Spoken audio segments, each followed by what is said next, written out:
Afrique de l'Ouest, la CEDEAO crée une force de lutte contre le terrorisme et les coups d'État. Réunis lors du 62e sommet de l'organisation à Abuja, les dirigeants de la CEDEAO ont fixé comme priorité la lutte contre les organisations djihadistes et les coups d'État militaires.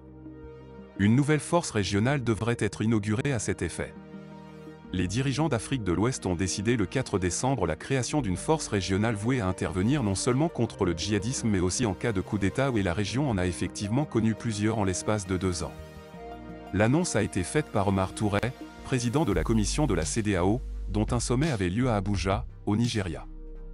Les dirigeants de la CEDEAO ont décidé de recalibrer l'architecture sécuritaire de la région, a expliqué Omar Touré.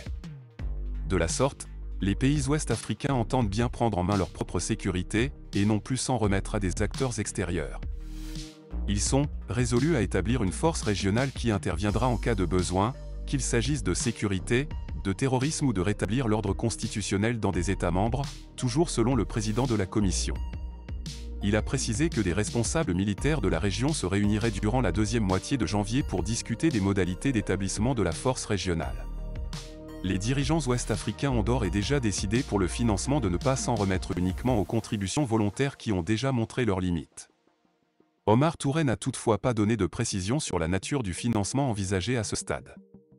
La CEDEAO avait fixé comme priorité de son 62e sommet la lutte contre le terrorisme et les coups d'État militaires.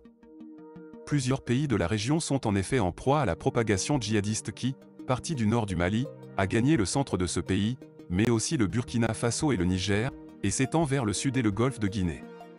Les armées nationales sont généralement impuissantes et ont souvent recours à des acteurs extérieurs étatiques, Russie, France, ou non, ONU.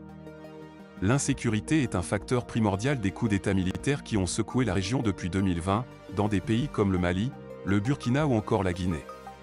Ces 3 pays, suspendus des organes décisionnels de la CEDEAO, ont d'ailleurs fait l'objet de discussions entre les représentants des États membres, qui appellent au « retour à l'ordre constitutionnel » dans ces pays. Sur les 15 États membres de la CEDEAO, au moins 3 ont subi des coups d'État militaires à répétition. Le Mali, le Burkina Faso et la Guinée sont pour cette raison mis à l'écart des instances de l'institution communautaire. Cependant, il paraît indispensable que cette 62e session de la CEDEAO se penche véritablement sur la situation de ces 3 nations qui doivent désormais servir de cas d'école.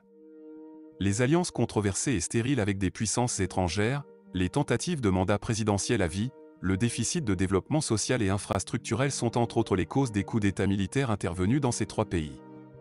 Il serait par ailleurs judicieux d'inviter exceptionnellement les représentants de ce trio pour une concertation communautaire en matière de lutte contre le terrorisme. Cela permettrait aux États épargnés par le terrorisme de mieux se préparer contre ce phénomène.